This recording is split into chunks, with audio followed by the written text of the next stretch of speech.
شروع کرتا ہوں اللہ تعالیٰ کے نام سے جو بڑا مہربان نہایت رحم والا ہے۔ حضرت ابو ہریرہ رضی اللہ تعالیٰ عنہ سے روایت ہے کہ رسول اللہ صلی اللہ علیہ وآلہ وسلم نے فرمایا، بے شک اللہ تعالیٰ پاک ہے اور پاکیزہ چیز ہی قبول کرتا ہے، اور اللہ نے اپنے مومن بندوں کو اسی چیز کا حکم دیا ہے جس کا حکم اپنے رسولوں کو دیا۔ چنانچہ ارشاد فرمایا، اے پیغمبرو، حلال چیزیں کھاؤ اور نیک عمل کرو۔ نیز ارشاد فرمایا، اے ایمان والو، جو پاکیزہ چیزیں ہم نے تمہیں دے رکھی ہیں انہیں کھاؤ پیو۔ پھر آپ صلی اللہ علیہ وآلہ وسلم نے اس شخص کا ذکر کیا جو طویل سفر کرتا ہے، پراگندہ بال اور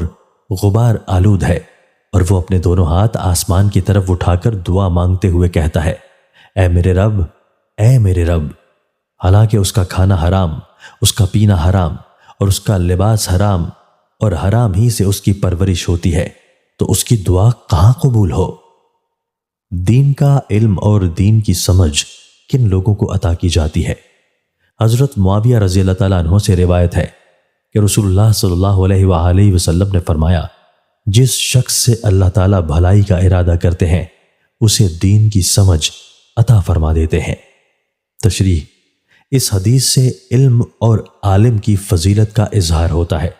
کہ جس شخص کو اللہ تعالیٰ خیر و بھلائی کے راستے پر چلانا چاہتے ہیں اسے علم کی دولت عطا فرماتے ہیں، اور ظاہر ہے کہ یہ اللہ تعالیٰ کی بہت بڑی نعمت ہے کہ وہ کسی شخص کو دینی امور یعنی احکام شریعت اور راہ طریقت و حقیقت کی سمجھ عطا فرما دیں،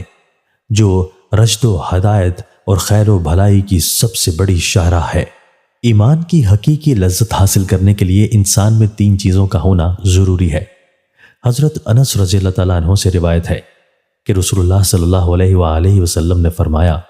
جس شخص میں یہ 3 چیزیں ہوں گی وہ ایمان کی حقیقی لذت سے لطف اندوز ہوگا۔ اول یہ کہ اسے اللہ اور اس کے رسول کی محبت دنیا کی تمام چیزوں سے زیادہ ہو۔ دوسرا یہ کہ کسی بندے سے اس کی محبت محض اللہ کے لیے ہو۔ تیسرا یہ کہ جب اللہ تعالیٰ نے کفر کے اندھیرے سے نکال کر ایمان و اسلام کی روشنی سے نوازا، اب وہ اسلام سے پھر جانے کو اتنا ہی برا جانے جتنا آگ میں ڈالے جانے کو۔ تشریح: کمال ایمان کا تقاضا یہ ہے کہ مومن کے دل میں اللہ اور اس کے رسول کی محبت اس درجہ رچ بس جائے کہ ان کے سوا تمام دنیا کچھ بھی نہ ہو۔ اسی طرح یہ شان بھی کامل مومن ہی کی ہو سکتی ہے کہ اگر وہ کسی سے محبت کرتا ہے تو اللہ کی خوشنودی اور رضا حاصل کرنے کے لیے، اور اگر وہ کسی سے بغض و عداوت رکھتا ہے تو وہ بھی اللہ کی رضا کے لیے، غرض یہ کہ اس کا جو بھی عمل ہو اللہ کی رضا کے لیے ہو اور اس کے حکم کی تعمیل کے لیے ہو۔ ایسے ہی ایمان کی پختگی کے ساتھ دل میں بیٹھ جانا اور اسلام کا پختگی کے ساتھ دل میں قائم رہنا، اور ایسے ہی کفر و شرک سے بیزاری اور نفرت رکھنا کہ اس کے خیال اور تصور کی گندگی سے دل پاک اور صاف رہے، ایمان کامل ہونے کی دلیل ہے۔ اس لیے اس حدیث میں فرمایا گیا ہے کہ ایمان کی حقیقی دولت کا مالک اور اس پر جزا اور انعام کا مستحق وہی شخص ہے۔